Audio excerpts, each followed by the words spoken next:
Luka ya 19 mstari wa kwanza hadi ule wa 10. Hapo ndipo tunaanzia. Luka ya 19 mstari huu wa kwanza hadi wa 10. Luka anazungumzia jambo hapo mpaka anapotaja habari hiyo ya neno wokovu. Basi hebu tuanze na maandiko haya. Luka ya 19 mstari ule wa kwanza hadi ule wa 10. Tasoma Kitabu Mtakatifu sura ya 19 mstari wa kwanza hadi mstari wa 10. Biblia inasema, ndio, naye alipoingia Yeriko alipita katikati yake. Ndio. Tazama, palikuwa na mtu jina lake Zakayo. Kuna mtu anaitwa Zakayo, mmoja kati ya watoza ushuru, naye ni tajiri. Huyu sasa ni watumishi wa serikali katika kazi ya kukusanya kodi ya serikali. Sasa naye alikuwa ametajirika kweli. Tafuta kumwona Yesu ni mtu wa namna gani, ndio, asiweze kwa sababu ya umati wa watu, ndio, maana ni mfupi wa kimo. Ndio. Akatangulia mbio akapanda juu ya mkuyu apate kumwona, ndio, kwa kuwa atakuja kupitia njia ile. Sawa. Na Yesu alipofika mahali pale, alipokuwa amepanda kwenye mkuyu, tazama juu akamwambia, ndio, shuka upesi, ndio, kwa kuwa leo imenipasa kushinda nyumbani mwako. Sawa. Akafanya haraka akashuka. Akamkaribisha nyumbani mwako. Akamkaribisha kwa furaha. Hapa watu walipoona walinung'unika wote wakisema, wakanung'unika kweli wakisemaje? Ameingia kukaa kwa mtu mwenye dhambi. Zakayo akasimama akamwambia Bwana, tazama Bwana, nusu ya mali yangu nawapa maskini. Hilo ni jambo la kwanza, nusu ya mali yangu nawagawia maskini. Na ikiwa nimemnyang'anya mtu kitu kwa hila, ndio, namrudishia mara 4. Kama nimemnyang'anya mtu kwa dhuluma, basi narudisha mara 4. Ndio. Yesu akamwambia, leo wokovu umefika nyumbani humu, ndio, kwa sababu huyu naye ni mwana wa Ibrahimu. Ndio. Kwa kuwa mwana wa Adamu alikuja kutafuta na kuokoa kile kilichopotea. Kwa kuwa mwana wa Adamu alikuja kutafuta na kuokoa kile kilichopotea.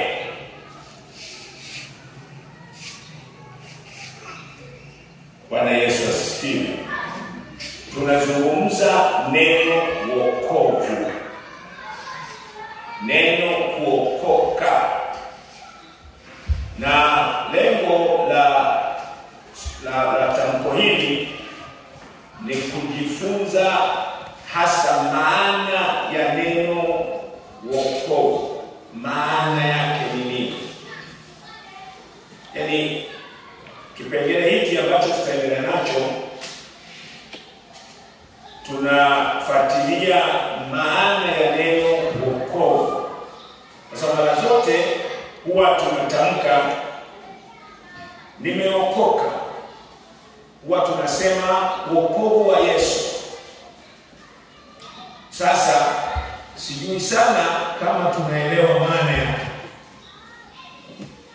na kama tunajua ni vizuri kukumbuka, na hasa kwenye masomo kama haya, kwenye kusanyiko kama hili, kwamba ni lazima tukumbushane hivi maana ya neno kuokoka maana yake nini. Bwana Yesu asifiwe sana. Hapa tumesoma tukio ambalo limetaja neno wokovu. Ni siku ile Yesu, kama ilivyoandikwa hapa, yeye alikuwa katika safari, anatokea maeneo fulani anaenda eneo jingine. Sasa alipaswa apitie Yeriko. Yeriko ni mmoja wa miji huko kwa wenzetu wazungu. Sasa kumbe katika ule mji wa Yeriko ndipo kulikuwepo na huyu mwanadamu anaitwa Zakayo.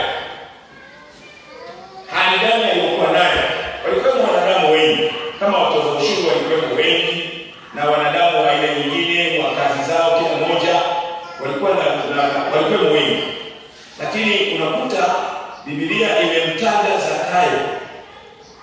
Sasa Zakayo ametajwa kwa sababu alikuwa na moyo, alikuwa na mawazo ya kumtafuta Yesu. Unajua jamani, kweli moyoni ndimo kunamotungwa njaa na kiu ya kutafuta kitu fulani, kwamba natamani siku moja nione kitu fulani au nipate kitu fulani. Sasa ile kiu inayokuwemo ndani, basi hiyo ndio itakufanya uwajibike, uanze hekaheka, uanze majukumu, uanze kujituma. Sasa Zakayo tunaona jinsi ambavyo inasema Biblia yako inaeleza, inasema maana alikuwa anatafuta kumuona Yesu. Sasa kwa kuwa alikuwa na kiu hiyo, kwa kuwa alikuwa na shauku hiyo, kwa kuwa alikuwa na moyo huu, ndipo tunaona habari zake kwamba akagundua kwamba Yesu anatokea mahali fulani. Anatokea mahali fulani, anapitia kwenye mji wao. Sasa akagundua ile njia atakayopitia Yesu. Hapo ndipo Biblia inazungumza, inasema kwa kuwa alikuwa kumbe na maumbile ya aina yake. Unajua sisi kila mmoja na maumbile yake, si ndio wapendwa? Maumbile ya mimi yanatofautiana, kwamba mwingine mrefu, mwingine mfupi, mwingine mnene, mwingine mwembamba, mwingine vipi hivi. Sasa kutokana na maumbile aliyokuwa nayo, akaona ile unga ya watu ambao wako pamoja na Yesu, kwamba sasa ni wengi mno. Na sasa kwenye wingi ule, Yesu anaonekana pengine naye ana kimo chake, lakini anakuwa majamaa marefu yamemfunika kabisa, sio rahisi kumwona. Unajua ukisonga na watu wengi, mara nyingi inakuwa ni ngumu sana kuonekana wewe moja kwa moja. Tunaona huyu bwana akatunga mpango, akasema bana, mimi lengo langu la kumwona Yesu haiwezi kuzuiliwa na umma ya watu hawa, lazima nitengeneze mfumo. Ndipo akatangulia mbele, akapanda juu ya mti mmoja ambao unaitwa mkuyu, ambao ulikuwa njiani ule Yesu alipita. Sio wapendwa? Sasa ile kiu ile aliyokuwa nayo, hamu ile aliyokuwa nayo, Yesu kwa Roho Mtakatifu akagundua kwamba kuna mtu kule mbele na ana kiu na kunywa na mimi. Sasa amefika pale, akagundua kwamba kwenye mti huu kuna mtu yuko pale juu. Ndipo Biblia inasema Yesu akasimama, msafara wote ukasimama, akawa amemwita yule bwana kwamba bwana, nimejua kiu yako unayo moyoni, hebu na ushuke ili tuzungumze. Ndipo tunaona Zakayo akashuka chini. Baadaye Yesu akamzungumzia kwamba sasa bwana, kwa kiu hii ulionayo leo hii naenda nyumbani kwako moja kwa moja. Kwa hiyo msafara ule itabidi ahirishe kuendelea na ile safari ya kwenda huko mbali alipokuwa anaenda, isipokuwa ikabidi aingie nyumbani kwa Zakayo. Sasa Yesu ametangaza kwamba anaenda nyumbani kwa Zakayo. Umma ya wanadamu walikuwa na ufahamu Zakayo kwamba kazi zake ni za namna gani, anaishije na watu, na amefanya nini kwa wale watu wanaoishi nao. Wapendwa, tunaona Biblia inazungumza, inasema kwa kweli watu walinung'unika, watu walilalamika, akasema Yesu, unasemaje? Unaenda kwa Zakayo nyumbani kwake? Huyu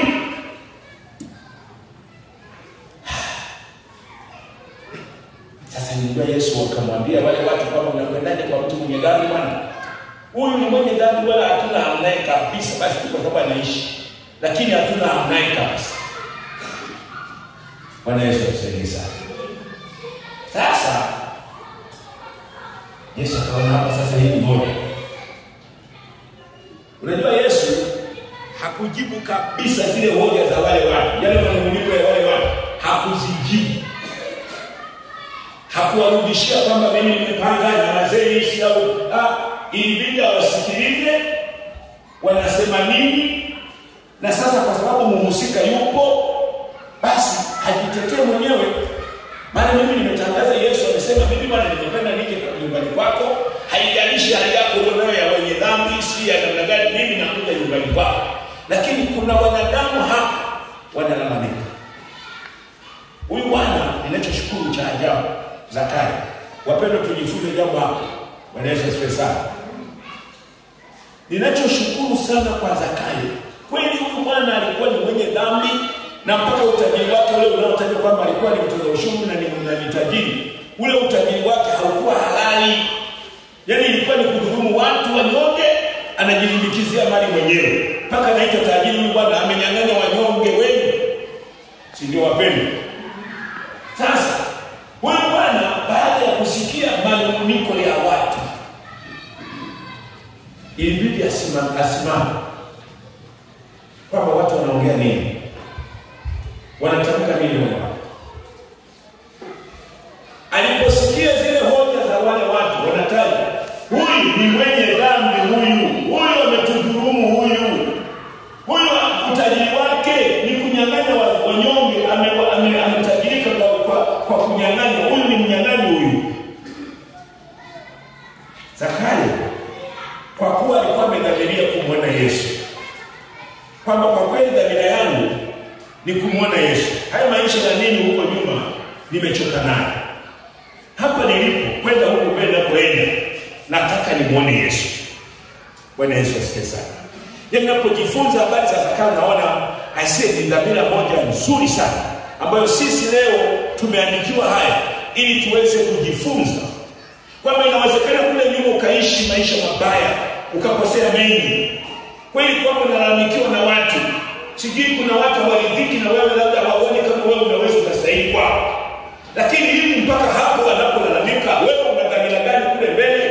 Unapanga iweje kule mbele yako? Pamoja na historia ya kule nyuma kwamba hii historia ni mbaya, lakini je, kuanzia hapo unapokwenda kule wewe umepanga nini? Bwana Yesu asifiwe sana.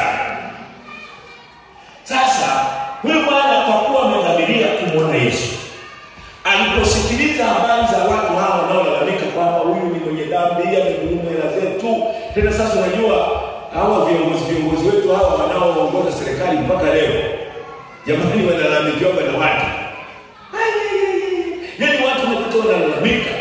Sasa huyu bwana akasimama kabla ya kuendelea na safari kwamba sasa Bwana Yesu, kabla hujafika nyumbani, naomba nitangaze. Akatangaza mambo mawili makubwa. Jambo la kwanza akasema, Bwana Yesu, naomba unisikilize na wajibu hawa watu wanaolalamika. Jambo la kwanza ninalokwenda kulifanya kwa kuwa nimedhamiria kumwona Yesu, nusu ya mali yangu ninaenda kuiweka vizuri mahesabu. Nina mali kiasi gani? Ile nusu ninaanza kuwagawia watu wasiojiweza. Niwagawie watu wasiojiweza, kwa maana ya kwamba awatafute watu wasiojiweza awape, ili wawe na uwezo wao binafsi, kuwapa mitaji watu wasio na chakula, watu wasio na mavazi, watu wasio na nyumba, watu wasio na hivi. Lakini na pili akasema, hawa wanaonilalamikia hao kwamba nimewadhulumu, ni kweli kwenye kazi za serikali wapendwa, wengi wanazitumia kunyang'anya wanyonge. Yaani wapendwa, tuwaombeeni sana hao wanaokaa kwenye utawala. Wale wanatumia hizo nafasi zao kunyang'anya wanyonge, kule kulimbikiza mavitu ya ajabu. Anaweza akatumia hiyo nafasi ya wewe labda umeenda ofisini pale kwamba mimi nani afisa wangu si wakata, si afisa wa kijiji, si afisa wa wilaya, mimi na shida hii unisaidie mimi kama raia. Anakwambia bila mkono mrefu, sijui namna gani. Yaani inabidi umpe hela, sijui umpe nini ili akufanyie jambo lako. Yaani ndio kwa watumishi hao wenye madaraka, wenye utaalamu wao. Yaani unakuta wananyang'anya kweli wanyonge. Kwa unakuta wanajilimbikizia mali kwa mfumo huo. Sasa utafanyaje? Wewe ni raia, wewe ni mnyonge. Huyu ndiye mkubwa, huyu ndiye wa kukuidhinishia mambo yako. Ukimgomea huyu, ukigombana naye, unafanyaje? Wewe umeenda hospitali pale, sijui mjamzito, sijui unaugua, una ugonjwa. Ni daktari anasema bila kunipa hela chochote mimi hamna kitu wewe. Sijui namna gani. Yaani unaanza kufumbuka na wakati wewe ndio unahitaji. Sasa wale watu wana utajiri wa hovyo kweli. Kweli wengi wao wanapata utajiri kwa mali ya ughalimu na hovyo nyingi. Sasa jamani, kasema katika hovyo kweli hii ndio ifanye. Yesu ni ngumu sana kuishi naye. Ni ngumu kuishi naye. Lakini leo nimedhamiria kwamba niishi na Yesu, nianze na Yesu. Haya maisha yaliyopita basi niachane nayo. Huku mbele nianze na Yesu ili twende pamoja. Sasa nikasemaje? Jambo la pili, kwa hawa kweli kwa madaraka yangu niliyoyatumia vibaya kunyang'anya Wayahudi. Sasa ninasema hivi, nataka nirudishe mali zao wote niliowajua. Nirudishe. Tena akasema ni mara 4. Bwana Yesu asifiwe sana. Kwa maana kama alimdhulumu mtu shilingi 5,000, 5,000 mara 4 atarudisha shilingi 20,000. Kama alimdhulumu mtu shilingi 10,000, 10,000 mara 4 ni shilingi 40,000. Hivi ndio maana yake. Nilipokuwa nasoma hii, wewe unayesoma Biblia, nenda kasoma hapo kama mstari kwamba nitarudisha mara 4. Katakupeleka huko Agano la Kale. Kumbe ndio ilikuwa Torati ya Musa kabisa.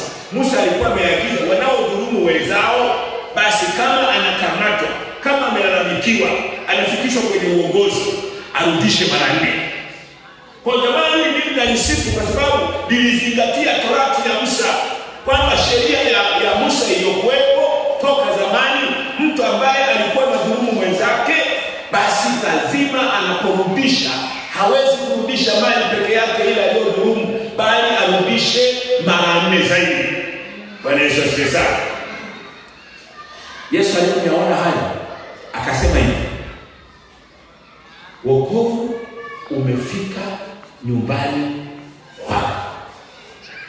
Unajua, baada ya kuwa huyu mtu ametangaza kwamba nusu ya mali yake atawapa maskini na atawarudishia aliyowadhulumu, Yesu akatangaza hapo, akasema huu ndio wokovu. Amen. Tunazungumzia neno wokovu. Neno ni wokovu. Bwana Yesu asifiwe. Tusome zaidi katika Matendo 16.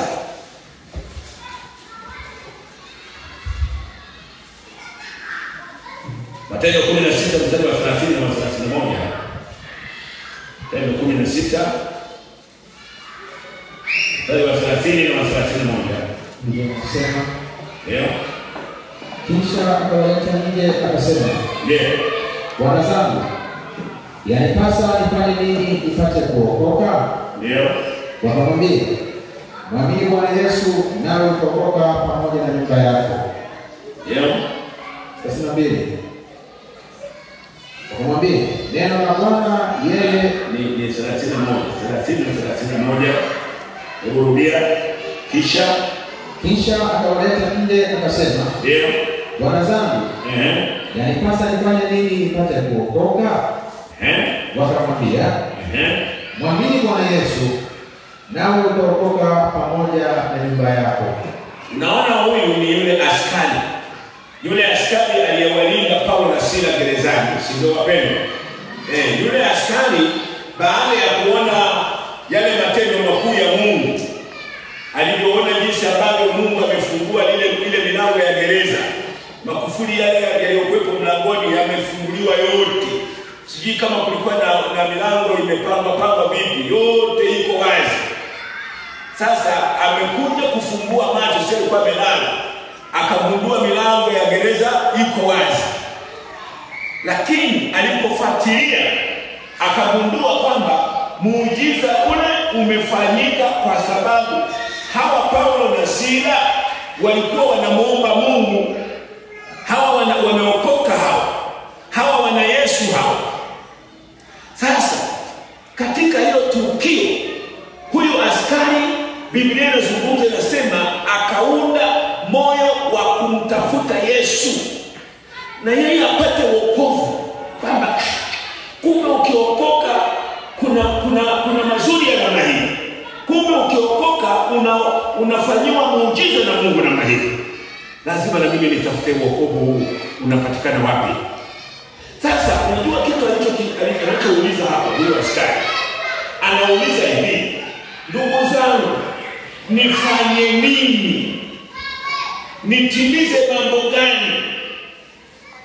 Unajua wokovu, lakini swali hili linamaanisha hivi, kuna vitu vya wewe unayetafuta wokovu uvifanye. hapa anauliza, nifanye nini nipate wokovu? Kuna vitu vya kutimiza ili wokovu uje kwako, ili wokovu ukupate wewe. Bwana Yesu asifiwe.